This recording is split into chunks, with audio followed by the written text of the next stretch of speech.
Hey, so today's tutorial is going to be 3 easy steps to getting bass lines on your track. So this tutorial is aimed at people who don't really have a clue what your bass should be doing. You don't know what notes you should be using. You're struggling as to what extra notes you can use, or how you can break up the rhythms, or what the rules are for what notes you can and you can't include in your bass line. So this is going to give you 3 easy ways to get bass lines on your track, especially if the idea of music theory is something that you're struggling with.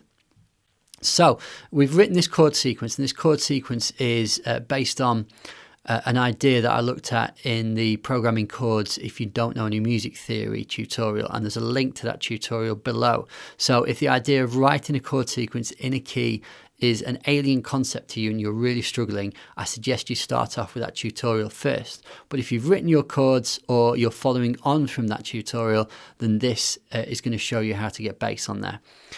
What we've done here is we've got a chord sequence, and the way I've created this chord sequence is by using a handout that we've looked at before.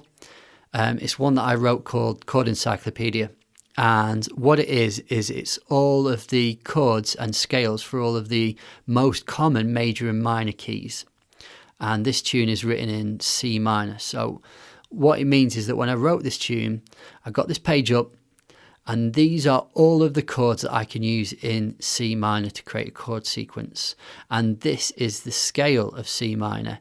Now, the chords we use are C minor, G minor and F minor, and the second half of the chord sequence is that reversed. So it starts in F minor, goes to G minor and resolves to C minor. So it's nice and simple.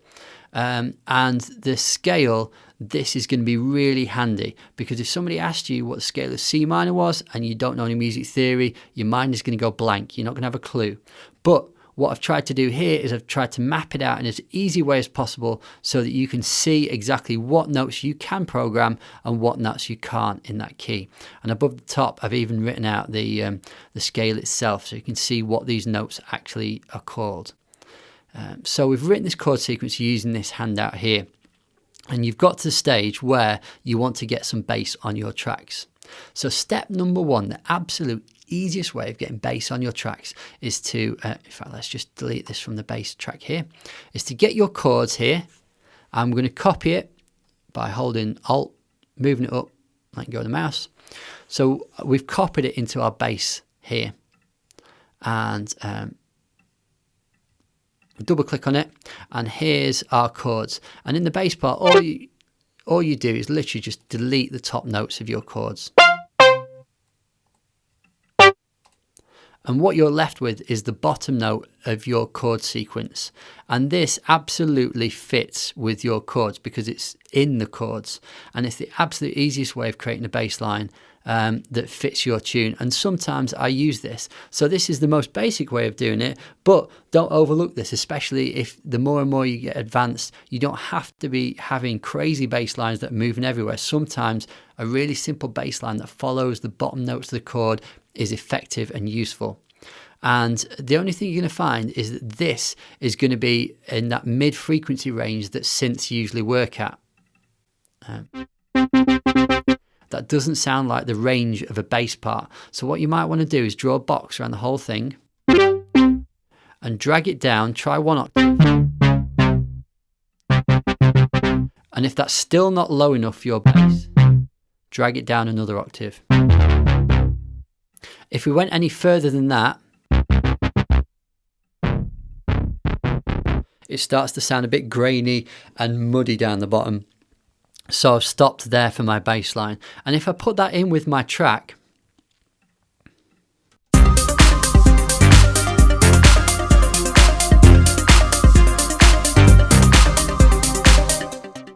it sounds great. It fits, it works. The only other thing that I've done here above it, and this is a really great way of maximizing your tracks, and you'll see I've done it a few times here, is that you can take the same part that you've programmed and you can copy it into a similar synth or similar sounding instrument, and it really adds depth and texture to your tracks. So what I've done with this bass is I've duplicated this bass part into a different synth bass here, and they're both playing on top of one another.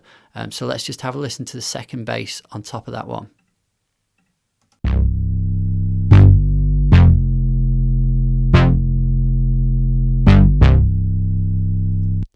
if we stick that in with the rest of the track.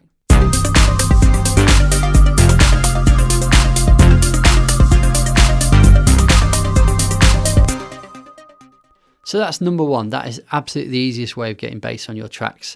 But if you want to get a little bit more advanced, the next step is to break up that bass rhythm there. So we're not even going to be looking at this idea of scale yet. We're not going to be looking at what extra notes you can use. We're just going to be looking at breaking up the rhythm of that bass line here to create a little bit of an interesting part. And again, we could talk about rhythms, and we could talk about different time signatures and syncopation and things like that, but I want to make this as accessible as possible. So what I've done here, if I double click on the bass part, is you'll see that it follows the bottom notes of the chord, but this time the bass is broken up. And if we just have a little listen to it on its own.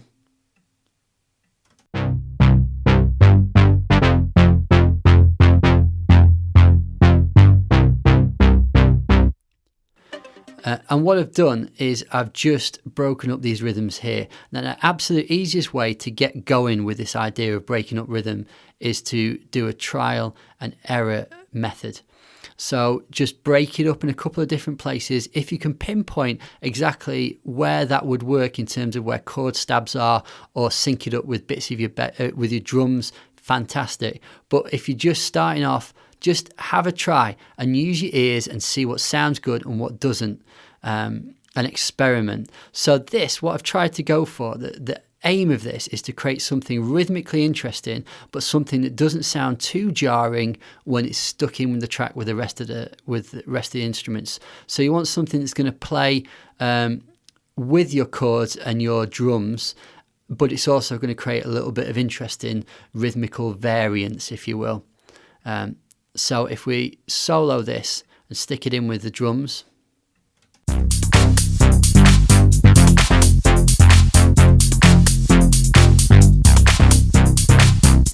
It just sounds a lot more interesting than it did before. And if I stick the chords in as well, I'll just take that off there. It sounds like a lot more interesting than this part over here.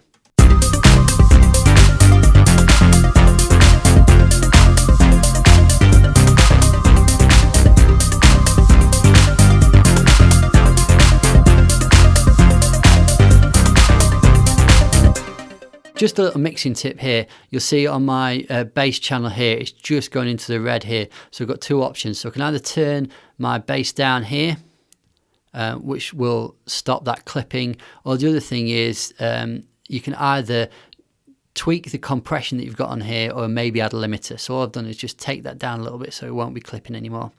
So step one, bottom note of the chords. Step two, break up the rhythm. Step three, and this is where it starts to get really interesting. Let's just highlight this here. This looks a lot more interesting than it did before.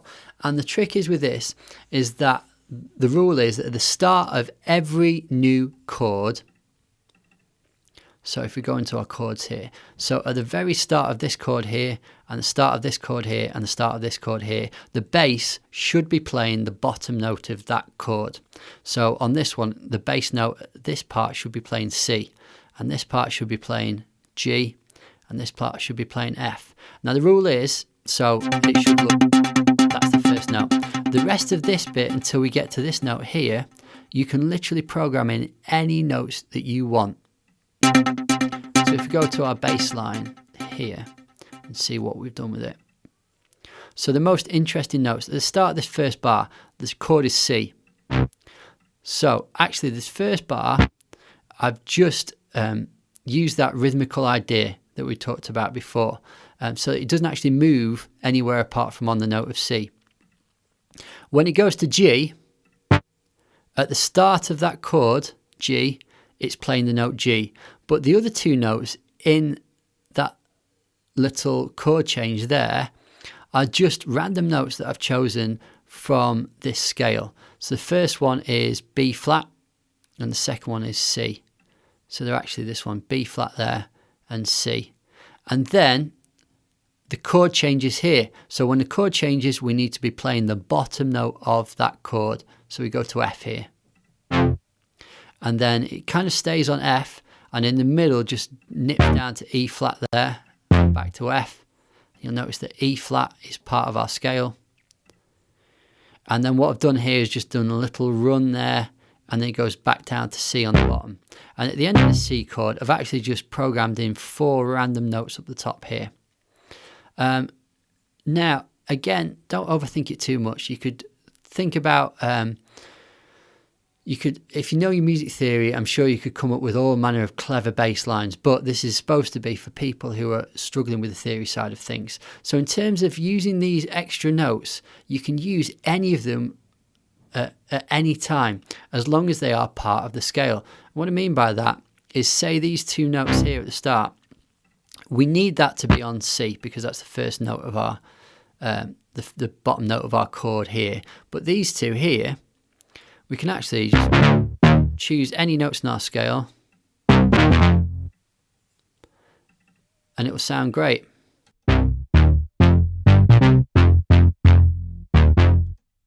And in fact, actually, this part here, I'm going to do the same thing. So we've got F, which is the first note of our chord here, but our chord doesn't change till we get here. So actually, we're going to use that note there and that note in the scale.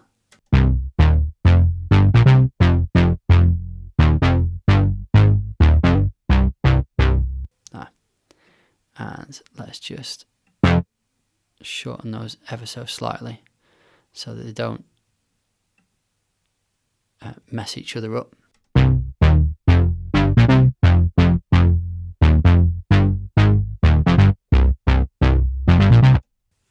And it's as simple as that. And if we stick, actually, let's just copy our original bass line back in there. So we've got this bass line here, and once we've programmed it, we've copied it into our sub bass here.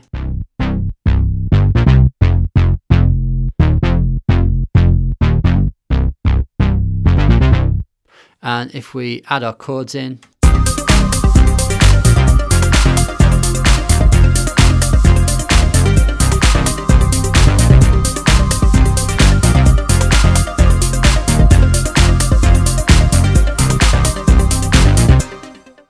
and that's it. Those are 3 easy ways to get bass lines on your tracks, especially if it's something that you're really struggling with on the music theory side of things. I suggest you experiment with these, especially when you're first starting off. I cannot stress enough that using your ears and learning to train your ears as to what sounds good and what doesn't. The other thing you can do is listen to tracks in a similar genre to yours and see what other people are doing, and your brain and your ear will get used to what a bass line should sound like in that genre. So when you're writing your own, you'll recognize what is a good bass line for that genre and what sounds a bit weird. But hopefully I've given you some ideas to be going on with. If you want to check out the programming chords tutorial, there's a link below. If you want to get a copy of this handout here, the Chord Encyclopedia, is free on my website, and there is a link down below, and there are loads of other resources that you can download for free. I hope this has helped, and please subscribe because there's going to be more tutorials each week. Thanks, bye.